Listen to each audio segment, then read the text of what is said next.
Muy buenos días, hermanos. Sí, hermano. La lectura del día de hoy está ubicada en la epístola de Judas, el penúltimo libro de la Biblia, antes de Apocalipsis, después de la tercera epístola de Juan. Versículos 3 y 4.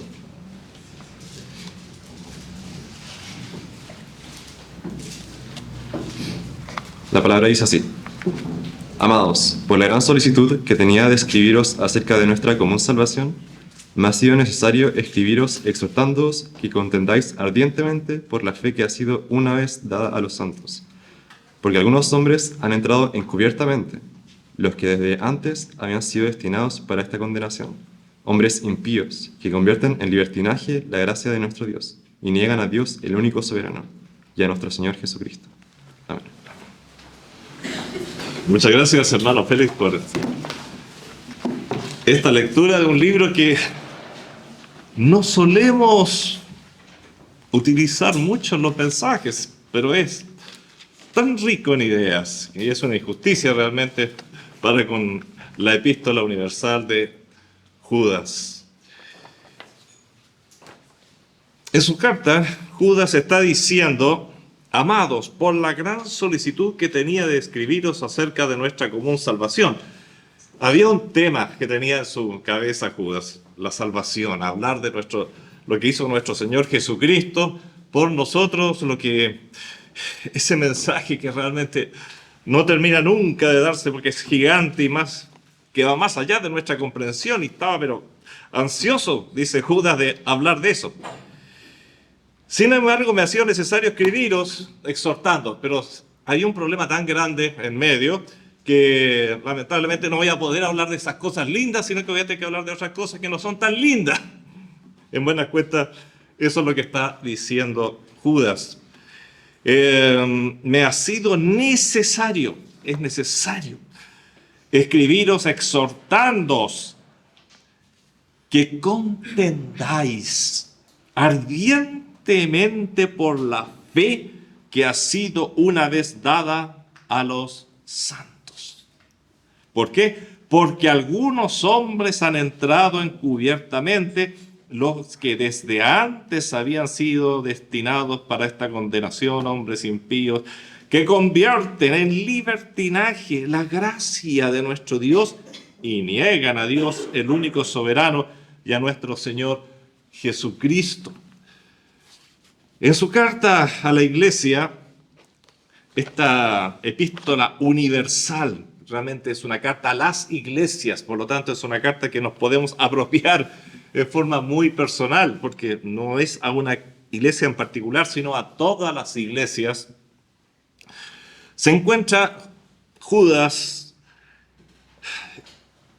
que se entiende, y así es prácticamente consenso, de que se trata de uno de los hermanos de nuestro Señor Jesucristo. Él está muy preocupado por la infiltración en las congregaciones de personas que tienen un fin. El fin de transformar en libertinaje la gracia de Dios. Dice que se trata de hombres impíos, o sea, de partida inconversos, que convierten en libertinaje la gracia de nuestro Dios y niegan a Dios, el único soberano, y a nuestro Señor Jesucristo. Esto no necesariamente significa que sean ateos, pero niegan las palabras del Señor, niegan la autoridad, niegan a Cristo y lo que Él vino a entregarnos y quién es Él.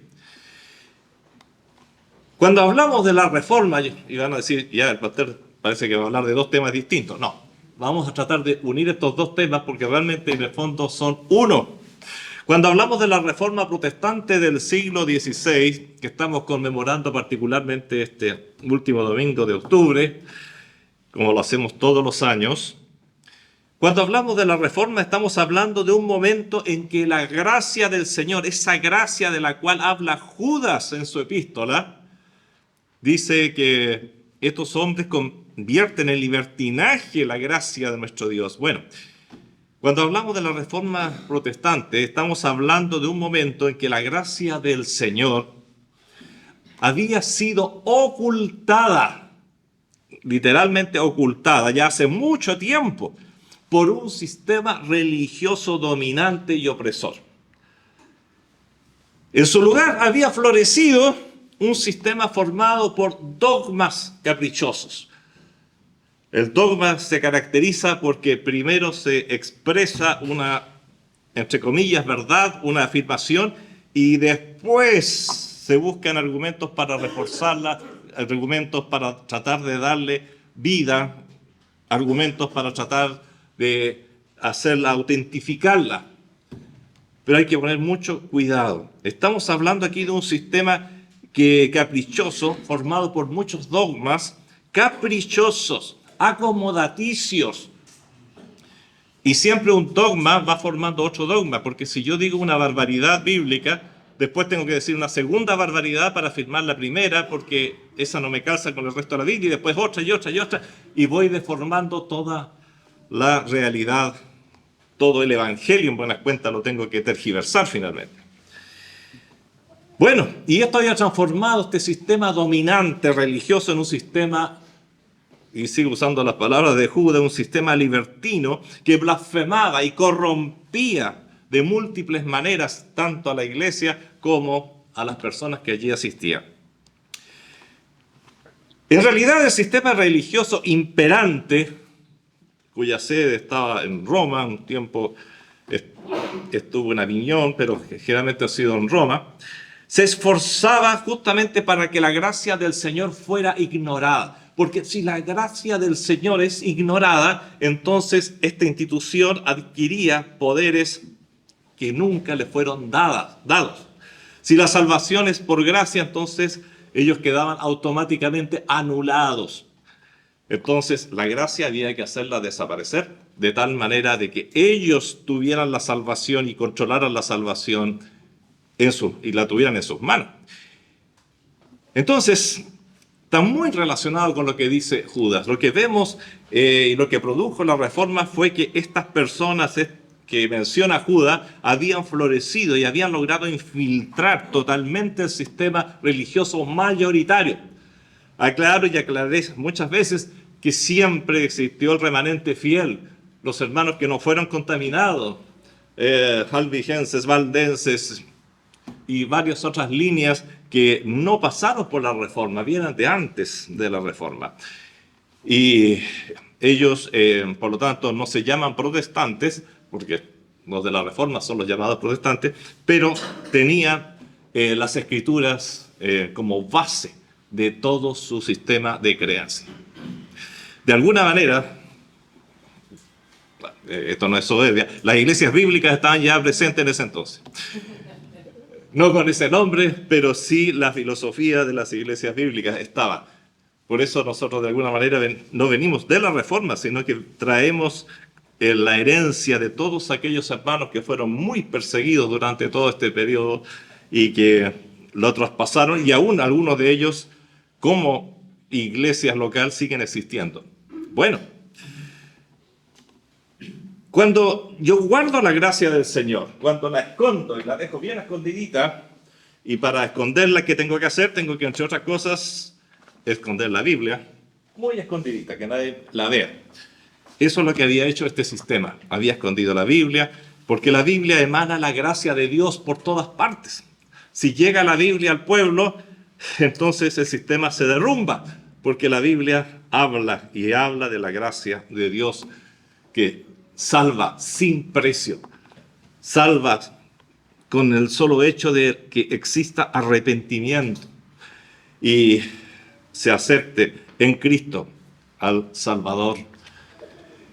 Bueno, reaccionando ante estos actos antibíblicos y absolutamente anticristianos, aparecen hombres y mujeres que, usando, y vuelvo a Judas, el lenguaje de la epístola, contienden ardientemente por la fe que ha sido una vez dada a los santos.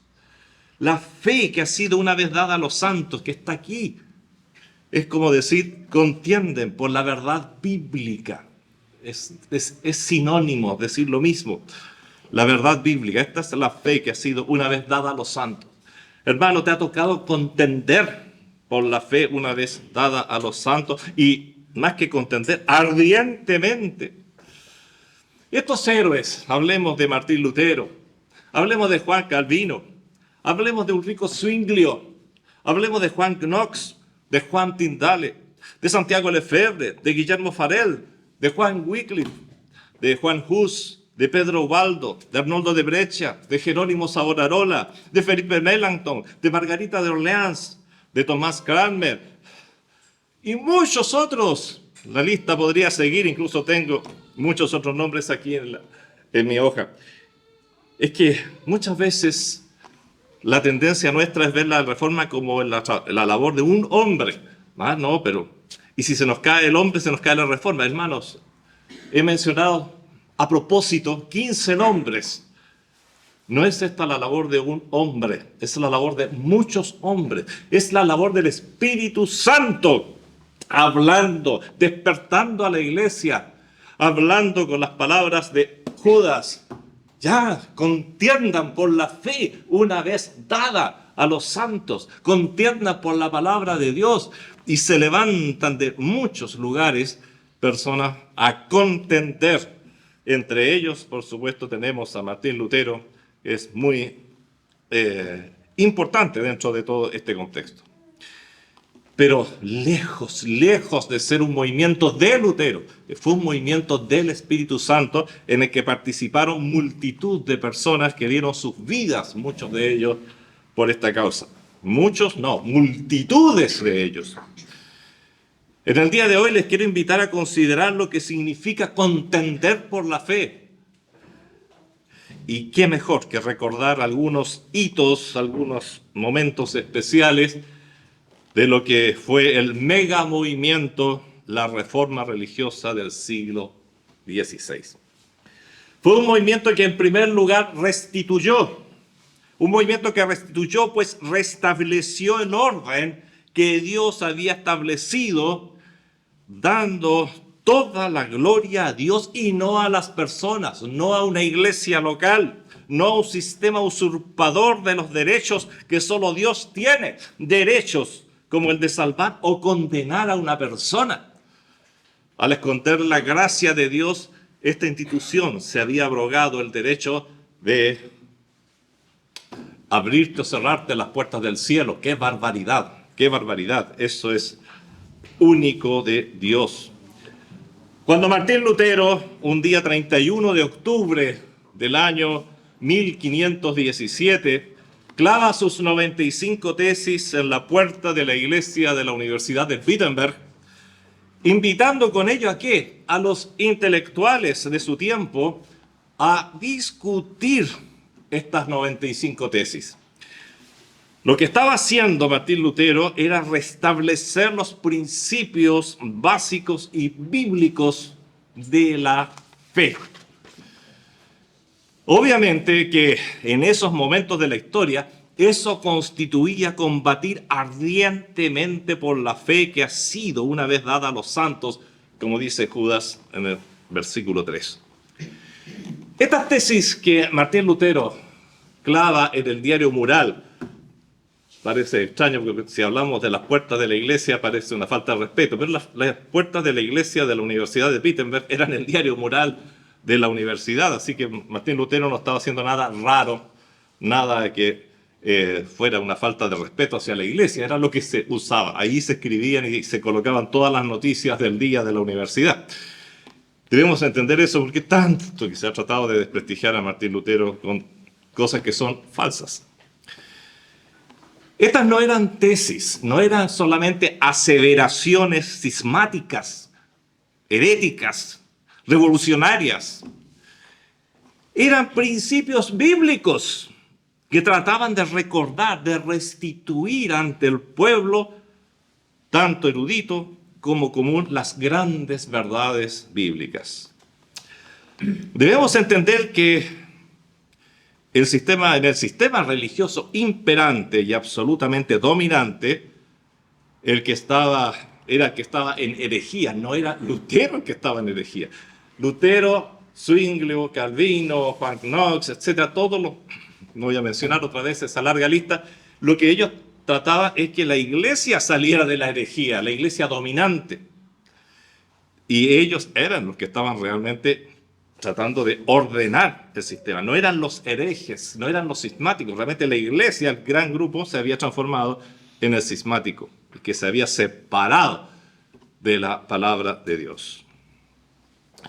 Ellos habían roto con la Biblia, no así estos reformadores. Y notemos que el término es reformadores. Lo que ellos pretendían no era un cisma, no era un quiebre, sino reformar, cambiar, quitar lo corrupto de la iglesia y introducir las grandes verdades bíblicas de nuevo. Ellos luchaban por la restauración, por la reforma de un sistema que estaba absolutamente corrupto a estas alturas, con tal de que volvieran a ser cristianos, porque ya no tenía nada de cristiano el sistema. Las 95 tesis de Lutero eran simples, eran verdaderamente Biblia, y se invitaba a regresar con ellas justamente a los principios bíblicos. Por ejemplo, la tesis 1 dice, cuando nuestro Maestro y Señor Jesucristo dice, arrepentíos, quiere que la vida entera de sus fieles sea un arrepentimiento constante y continuo. No solamente algo puntual en la vida, sino una actitud de arrepentimiento. Es muy pía, muy hermosa la primera tesis. Y así, si vamos analizando tesis 36, por ejemplo, todo cristiano que tiene un verdadero arrepentimiento de sus pecados tiene una completa remisión de la pena y de la falta, sin necesidad de indulgencias. Notemos, esto es Biblia pura, Biblia pura. Y se habla de las indulgencias, porque el sistema había introducido el tema de las indulgencias. ¿Qué son las indulgencias? Se trata de una doctrina falsa, inventada por los teólogos escolásticos de la Edad Media, que dice lo siguiente. Obviamente de Biblia ustedes no van a encontrar nada allí, es un invento de estos señores escolásticos, y dice que la iglesia posee un tesoro inagotable de obras de supererogación, otro término inventado, es decir, obras, fíjense bien cómo se sale totalmente del contexto bíblico, obras que los santos hicieron de sobra para salvarse. Como si alguien pudiera hacer una sola obra para salvarse. Bueno, se supone dentro de esta, dicen ellos que los santos hicieron tantas obras que les sobraron. Y esas obras se pueden administrar para las demás personas. Pero no solo eso dice esta doctrina, y no estoy inventando, este tesoro dispone también de los méritos de Cristo, o sea, se le suma, porque si nos quedamos cortos con los santos, y de la Virgen, y el Papa puede disponer de este tesoro de superobras, de exceso de obras, de superávit de obras, libremente, acordando indulgencias a quienes pagan en metálico o cumplan con tales o cuales deberes y preceptos que la iglesia imponga. Es decir, tú puedes comprar ese exceso de obras para ti. Como ese santo le sobraron obras, como Cristo, bueno, fue perfecto, como si la salvación fuera por obras. En primer lugar, para aceptar esto, tienes que aceptar que la salvación era por obras. Entonces yo puedo llegar a comprar. Y la iglesia y sus representantes pueden vender estas superobras que la iglesia tiene guardadas y que el que las compra puede ser librado de pecados y por lo tanto de culpa, sin necesidad de arrepentimiento. Esto llegó al extremo de que una persona, y así fue establecido y fue dicho, y son las cosas que molestaron a Lutero y lo sacaron de su comodidad, que una persona podía comprar el perdón de pecados que aún no cometía. Por lo tanto, tú podías comprar el perdón de tus pecados y luego pecar libremente sin problema de conciencia, o sea, cero arrepentimiento. Y así continúan las tesis. Tesis 62, el verdadero, dice Lutero, ¿Y por qué expliqué todo lo que expliqué antes? Para entender las tesis, justamente, que en gran parte apuntan hacia esas indulgencias, hacia esa mentira inventada. La tesis 62 dice: el verdadero y precioso tesoro de la iglesia, y ahora vemos por qué lo dice, porque el sistema romano decía que el tesoro de la iglesia son esas obras que ellos tienen guardadas y pueden administrar a voluntad. Pero Lutero dice, en función de las Escrituras, que el verdadero y precioso tesoro de la iglesia es el santo evangelio de la gloria y la gracia. Qué palabra más hermosa, la gracia, algo que no se compra, la gracia de Dios. Esas son las 95 tesis, a eso apunta, a eso apunta. A restablecer el equilibrio bíblico, a restablecer las verdades bíblicas. La Reforma, hermanos, constituye un ejemplo para el día de hoy, no solo un recuerdo épico tremendo, es un ejemplo para seguir en el día de hoy. Ese celo por guardar la palabra a cualquier costo. Cuán importante es mantener vivo el recuerdo de estas personas y aquel movimiento en general del siglo XVI, que por la misericordia de Dios conmovió al mundo hasta sus cimientos y sacó nuevamente a la luz las Escrituras, así como el plan que ellas contienen para todos los hombres. Sacó nuevamente a la luz la gracia de Dios en el contexto absolutamente bíblico, no en la invención, porque se reinventó la palabra gracia. No, ¿qué es gracia de acuerdo a las Escrituras? Gracia es algo que Dios da simplemente porque Dios quiere darlo. Queremos reconocer hoy día, y en esta fecha especialmente, a aquellas personas que usó Dios para llevar a cabo esta grandiosa labor. Recordar a aquellos millones de soldados desconocidos que se juntaban. Muchas veces llegamos a la clandestinidad de nuevo, y allí están hombres, mujeres, niños, cuyos nombres es probable que nunca los conozcamos porque no fueron escritos en páginas de libros, ni en placas de bronce, ni en piedra, pero que por siempre jamás destacan y destacarán en el libro de la vida en los cielos. Mártires, muchos mártires, tanto que se habla de los mártires del Imperio Romano, pero los mártires de la Reforma fueron, creo que muchos más de los que Roma se hizo cargo en su momento. Si bien es cierto que la reforma religiosa del siglo XVI fue de trascendencia tal que cambió al mundo, es importante no olvidar también aquellos movimientos anteriores, y por eso normalmente en esta fecha los recuerdo también, los movimientos de la pre-reforma. La reforma no fue solamente explosiva en un momento, ya se venía preparando, y tenemos tantos otros nombres, Savonarola, el mismo Tyndale y cuántos otros, Wycliffe y cuántos otros. La pre-reforma, qué importante es recordar también, haciendo realmente honor a aquellas personas que abrieron el camino hacia la reforma. Prácticamente todos ellos muertos por la Inquisición o por el sistema pre-inquisitorial.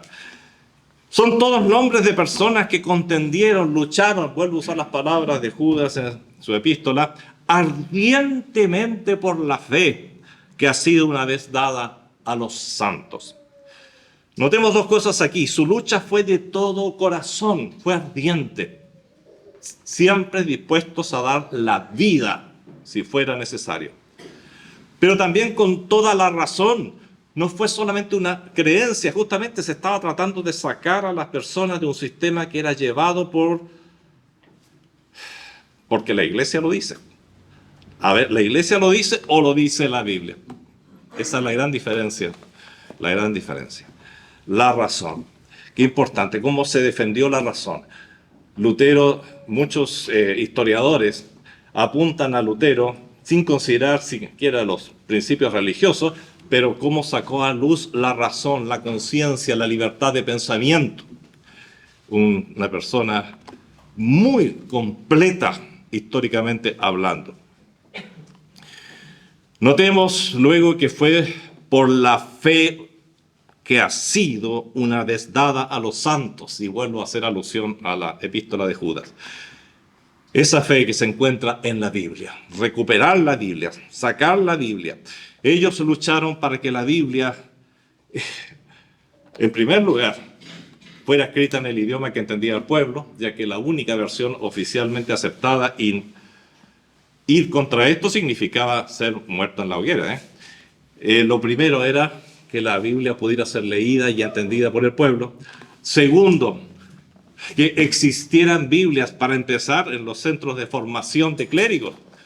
Recordemos, y esto no es apasionamiento pastoral, sino que es historia, que muchos de los clérigos, de los sacerdotes de aquel entonces no sabían leer ni escribir.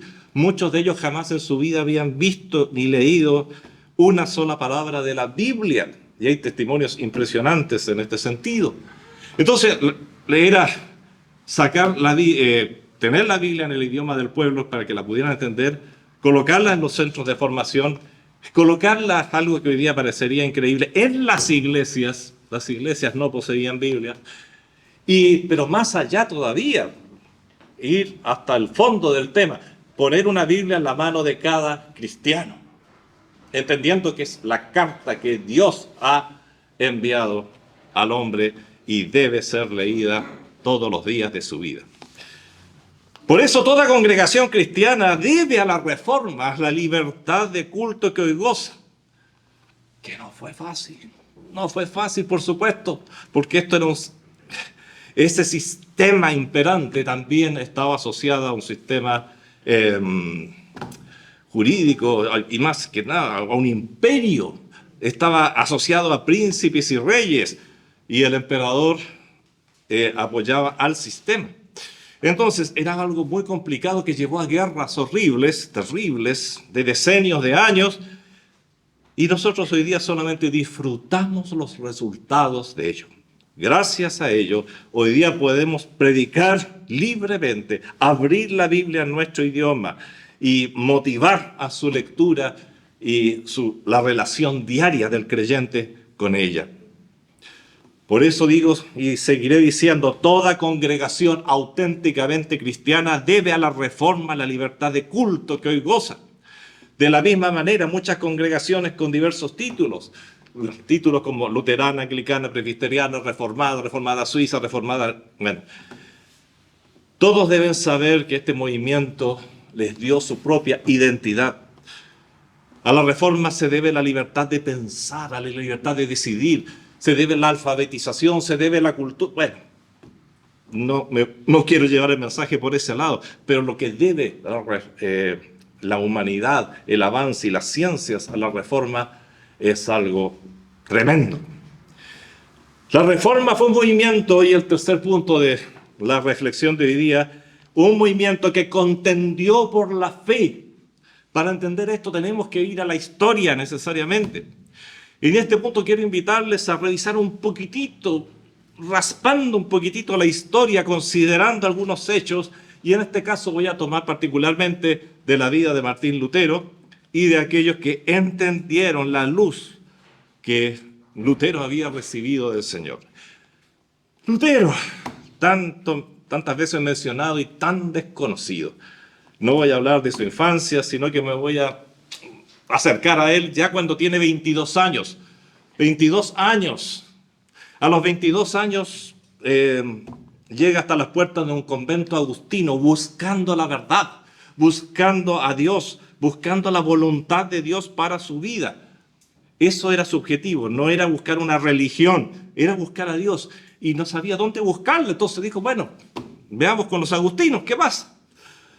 Un hombre muy inteligente y con una sed de Dios tremenda. Después de las duras y serviles tareas diarias, estoy haciendo un mega resumen, tenía Martín Lutero, como era costumbre de los agustinos, salir a mendigar. Todos tenían que ir a mendigar con una bolsa por la ciudad para luego llevar todo lo obtenido al convento, y de allí comían todos. Pero mientras más intelectual eras, más te humillaban. Parece que esto del bullying es un invento muy antiguo. Lutero fue víctima de mucho bullying dentro del mismo convento. En vez de buscar y encontrar la verdad, lo que encontraba era humillación y más humillación. Porque para humillarlo al máximo le impedían disfrutar de su vida intelectual, le prohibían leer. No tenía autorización para leer. Solamente tiempo después, por influencia de algunos amigos, se le permitió estudiar. Entonces, para que vean cómo se formaban los clérigos en ese entonces. Bueno, Martín Lutero era un genio, realmente estudió griego, estudió hebreo, para poder leer la Biblia en sus idiomas originales. No se quedaba ni se conformaba con poco.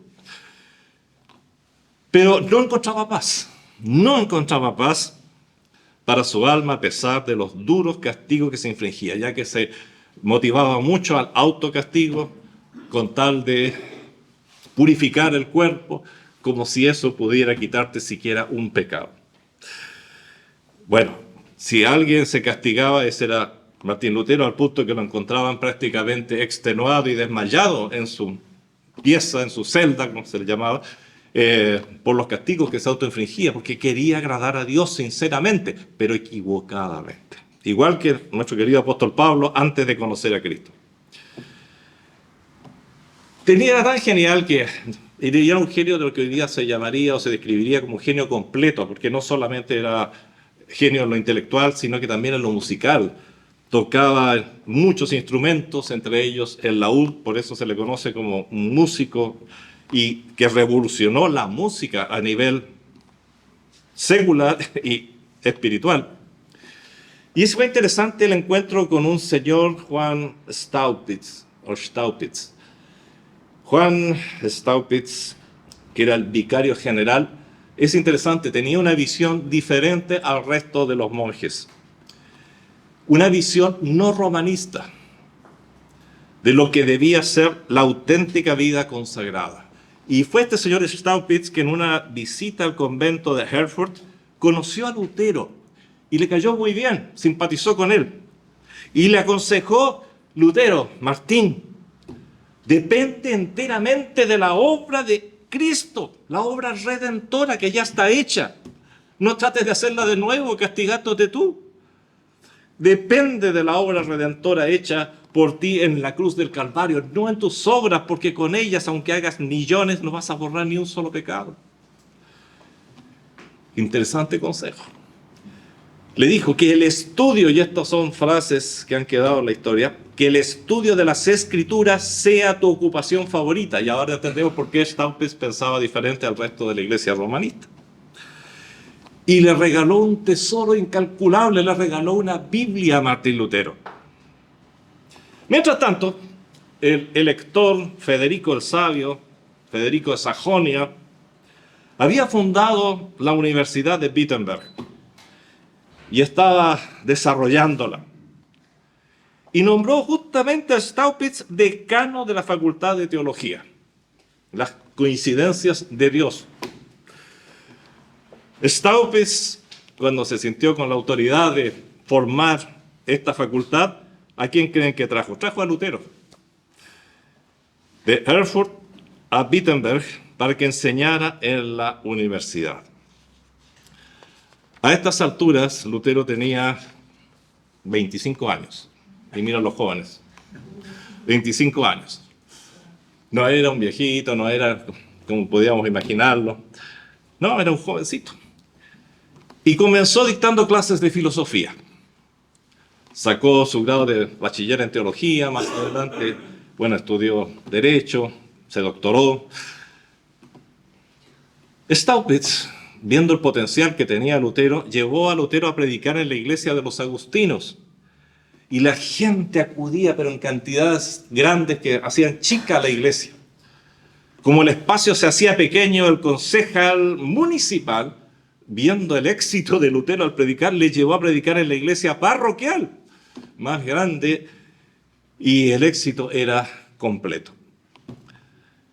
Sin embargo, en el año 1510, con 27 años, Lutero tuvo que interrumpir esta magnífica labor, su labor de profesor y de predicador, para ir a Roma. Tenía que hacer un peregrinaje para ir a ver finalmente al Papa.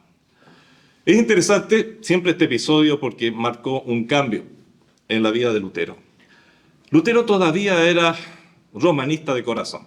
Creía en el Papa, creía en la Iglesia, se daba cuenta que habían errores tremendos que había que corregir, pero todavía iba ilusionado.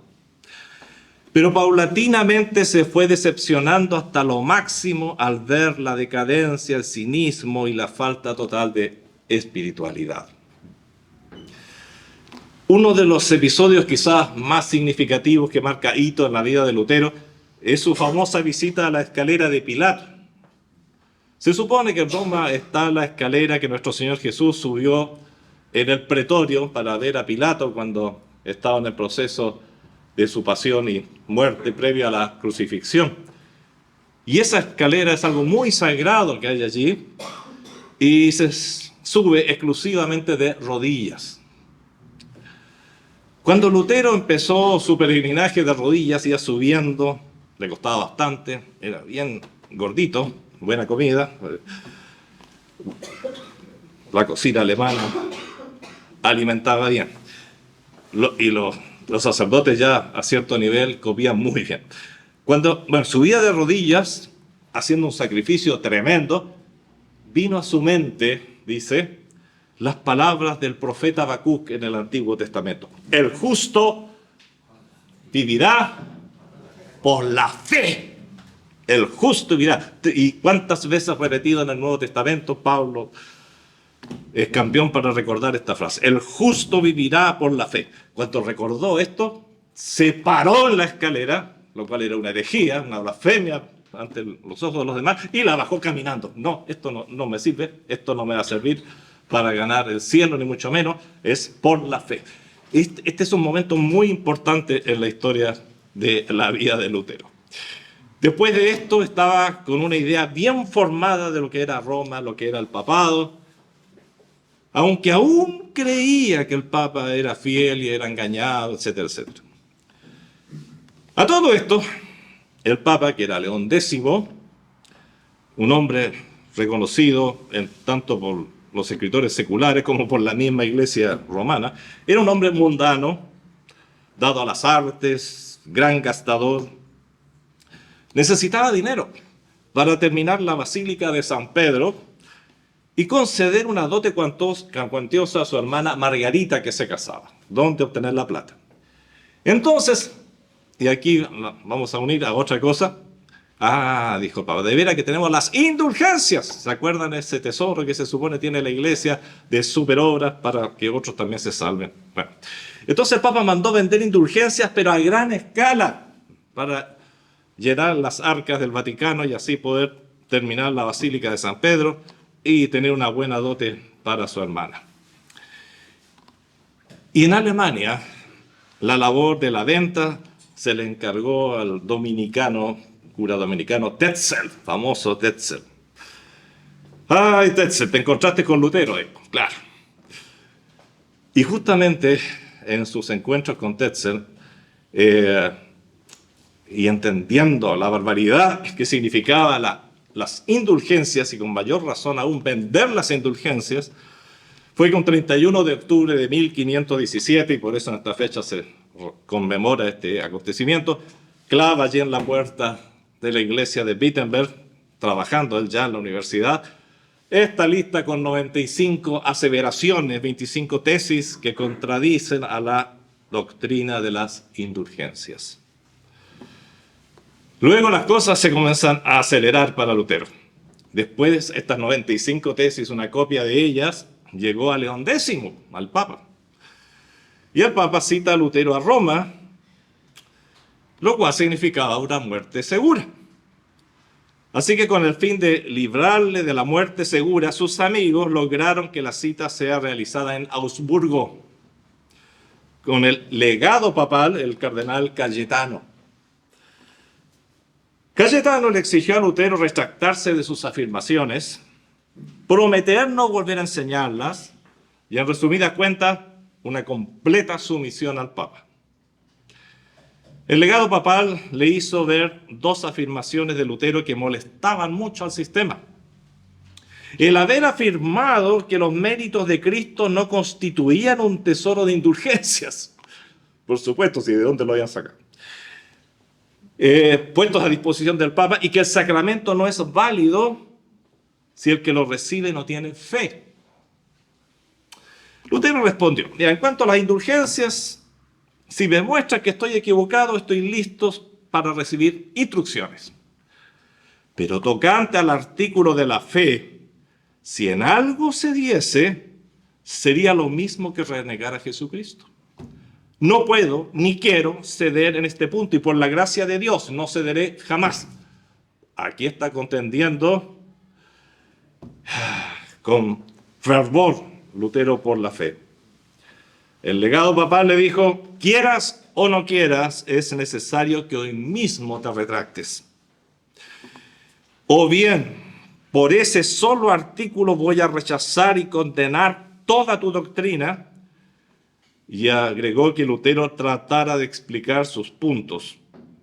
Yo he venido aquí para discutir, no he venido aquí para discutir contigo, le dijo, sino para que te retractes. De lo contrario, vas a sufrir las penas merecidas. Lutero, por supuesto, no se retractó y volvió a Wittenberg. Hubieron otros encuentros que no vamos a entrar en detalle porque la historia es muy, muy larga. Un condensado, hay un encuentro con Heck en Leipzig, por ejemplo, muy interesante, que también desafía a Lutero a discutir en público sobre los derechos divinos. Lo lindo es que este movimiento y estas ideas fueron muy apoyadas. Muchos eruditos simpatizaron y apoyaron a Lutero.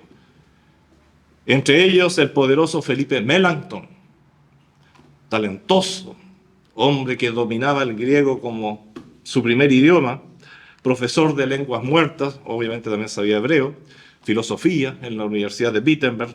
Sus libros los tenemos hasta el día de hoy, muy buenos. Y llegó a ser el mejor amigo de Lutero.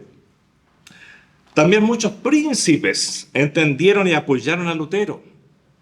Por ejemplo, bueno, para empezar, Federico el Sabio, el elector de Sajonia, Franz Sickingen, Ulrich de Hutten, etcétera, etcétera. Y el famoso sabio holandés Erasmo de Rotterdam, muy importante porque había hecho un texto con todos los textos griegos que existían hasta ese momento del Antiguo Testamento, del Nuevo Testamento, perdón. Él también contribuyó mucho a la reforma, especialmente con este trabajo que Lutero utilizó para traducir el Nuevo Testamento, pero nunca se comprometió en forma directa. Por eso Lutero tenía cierta, como decimos hoy día, sangre en el ojo con Erasmo, porque nunca se comprometió, como lo tenían como un cobarde, pero que apoyó mucho con todo lo que hizo. Bueno, finalmente el Papa León X,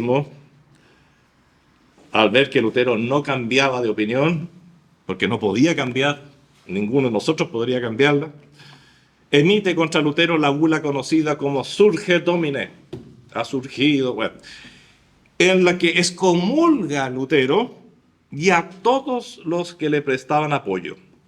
Se obligaba a todos los cristianos a perseguirlo y a entregarlo a las autoridades, además que se quemasen todos sus libros. El 10 de diciembre de 1520, Lutero quemó en forma pública esta bula, junto a un ejemplar de derecho canónico y otros escritos. Yo no me rijo por esas leyes, porque son leyes de hombres, y son leyes incluso de una iglesia particular, ni siquiera son las leyes del Estado. Con este hecho, Lutero, junto a los seguidores de la Reforma, recién aquí, rompieron definitivamente con la supuesta autoridad papal. Por fin se le encendió la ampolleta a Lutero, que con el Papa no iba a sacar nada y que estaba en el mismo grupo de todos los demás.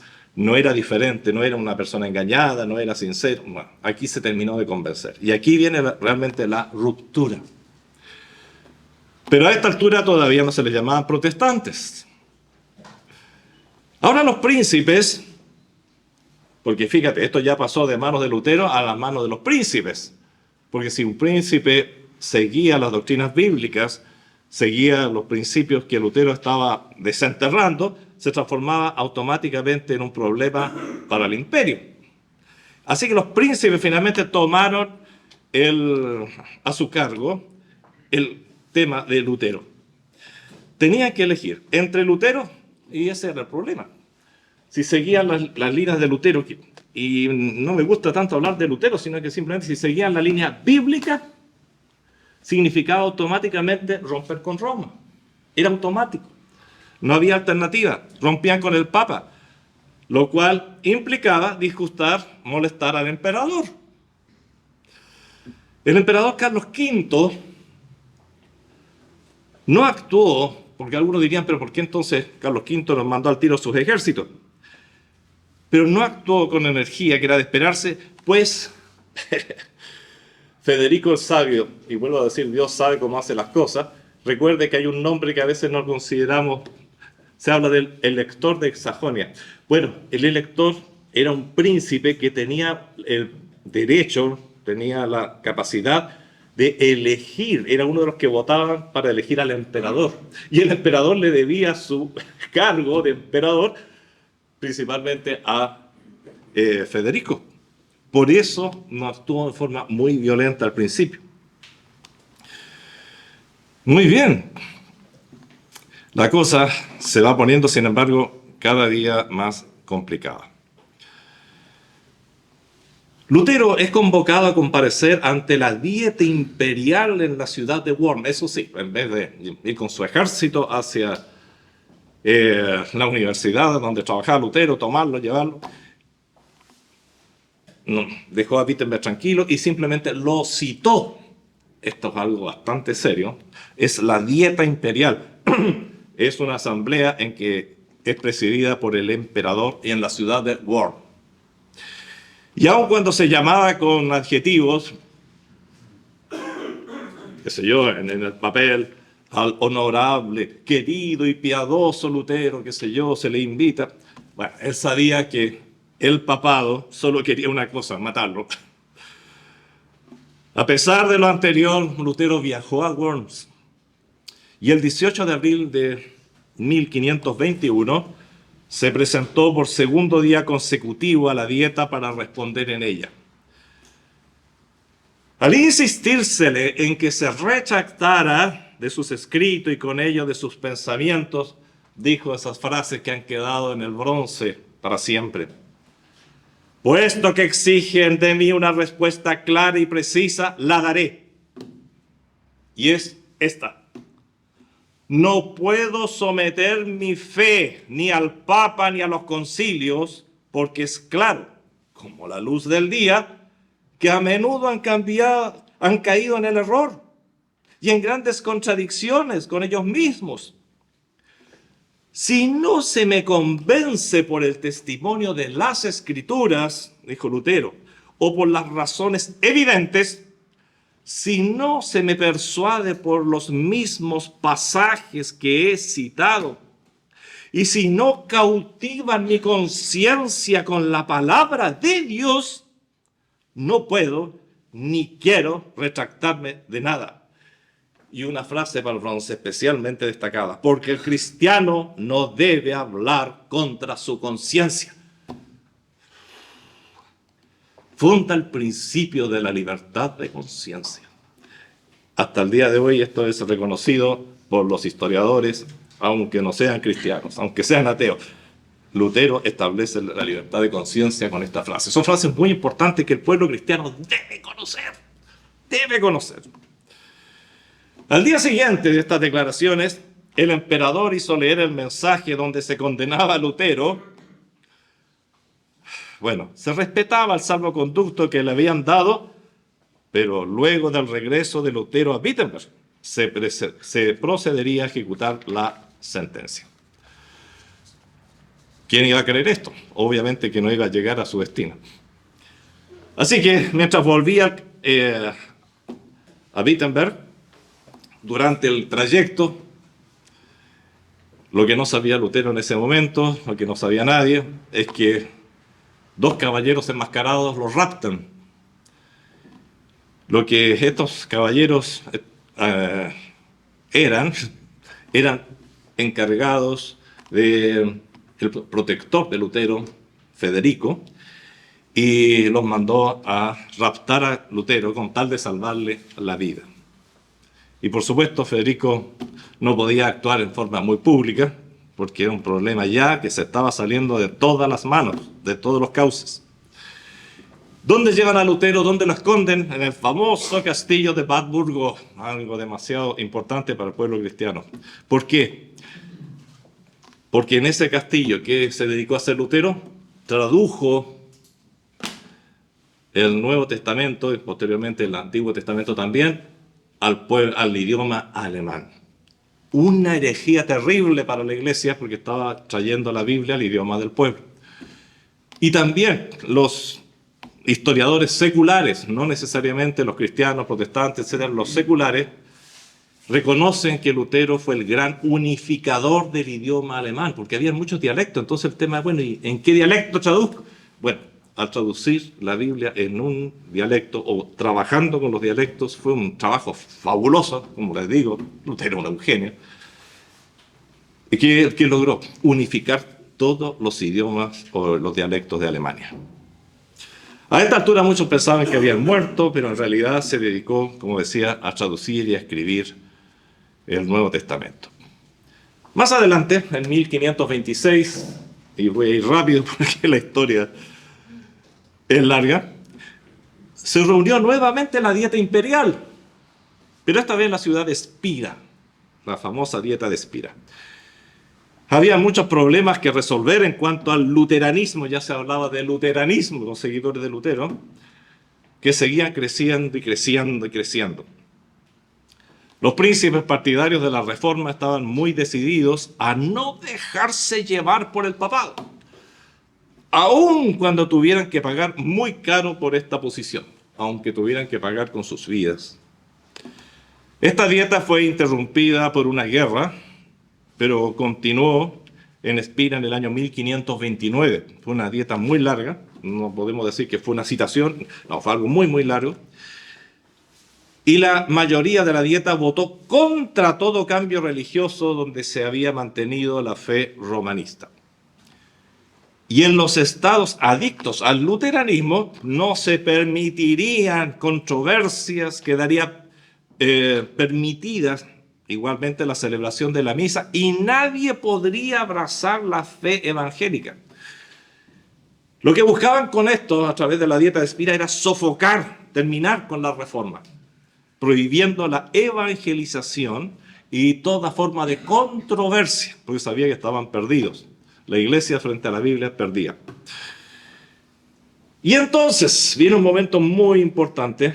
Los príncipes luteranos, molestos por las disposiciones que se les impedía totalmente presentar los principios bíblicos del luteranismo, el 15 de abril de 1529, otra fecha muy importante para los cristianos, realizan una famosa protesta que decía, comillas, y ya estoy terminando, aceptar vuestra resolución, le dice a la asamblea, sería orar, otra vez el gran término, contra nuestra conciencia. Sería renegar de nuestro Señor Jesucristo. Sería rechazar su santa palabra. Sería declarar que si Dios llama a un hombre a su conocimiento, este hombre no está libre de recibir el conocimiento de Dios. Estamos resueltos por la gracia de Dios a mantener la predicación pura y exclusiva de solo la palabra, tal como está contenida en los libros bíblicos del Antiguo y Nuevo Testamento, sin añadirle nada que le sea contrario. Esta palabra es la única verdad. Es la norma segura de toda doctrina y de toda vida. Estos son los príncipes que están hablando. Ya no es Lutero. Lutero tenía que estar escondido, si no lo mataban. Y se entiende que mientras esto se llevaba a cabo, él creó el himno más emblemático de la Reforma, Castillo fuerte es nuestro Dios. Y no, bueno, dice, vuelvo a leer la última parte. Esta palabra es la única verdad, es la norma segura de toda doctrina y de toda vida y no puede faltar ni engañar.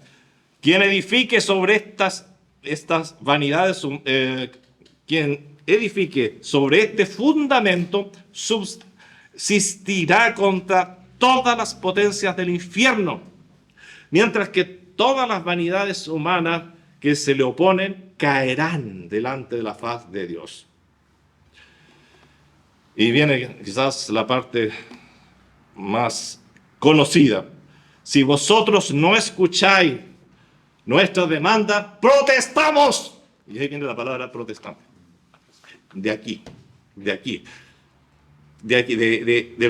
Acuérdate siempre de la dieta de Espira.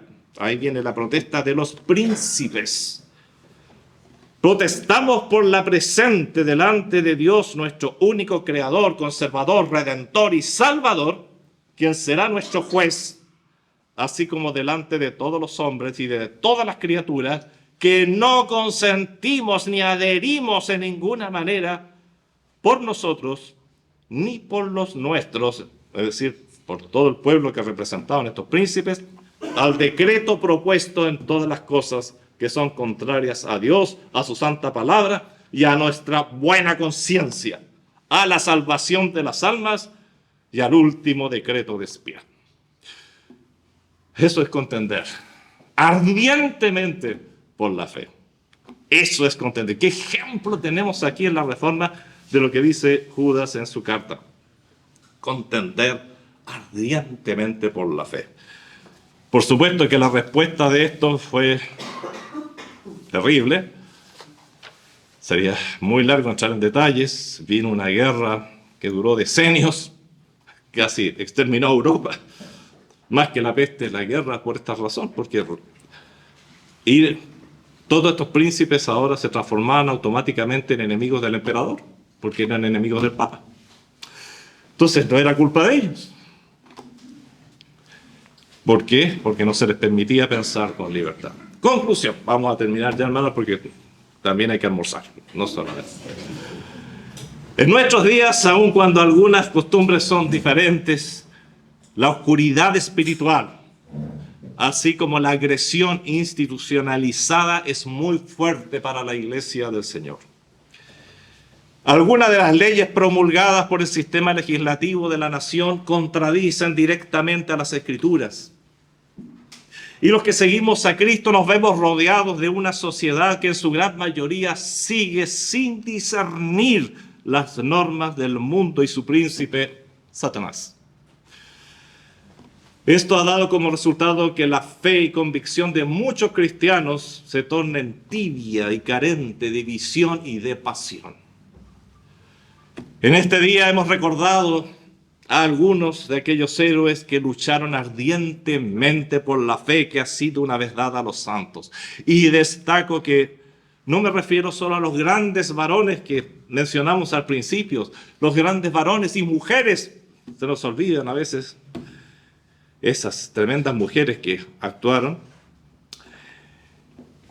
sino que me refiero a todos las familias normales, comunes, los niños, los trabajadores, los obreros, que sufrieron luchando ardientemente por la fe que una vez fue dada a los santos.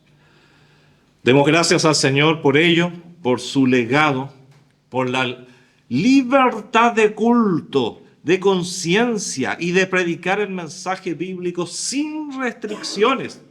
Pidamos fortaleza para que también nosotros estemos en condiciones de contender con convicción, no solamente con pasión, con convicción, con conocimiento, con verdad, que importante es todo esto, con valor por la fe que es sustentada.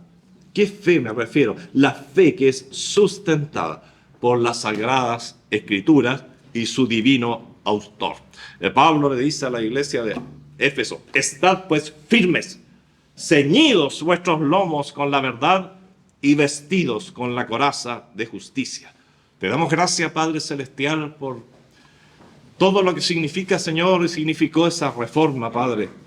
Te ruego, Padre Celestial, que en el día de hoy tú toques los corazones de los herederos de la reforma, Señor, para que entiendan lo que hicieron sus antepasados, para que entiendan lo que ganó el mundo, Señor, y no solamente la iglesia, sino que aún el mundo secular, con esa tremenda reforma, que la valoricen, no la descuiden, los principios fundamentales que llevaron adelante. Gracias, Padre, y ayúdanos a nosotros también a ser soldados fervientes, Señor, y a estar capacitados para que cuando se demande de nosotros sepamos combatir ardientemente por la fe una vez dada a los santos. En el nombre de Jesucristo. Amén.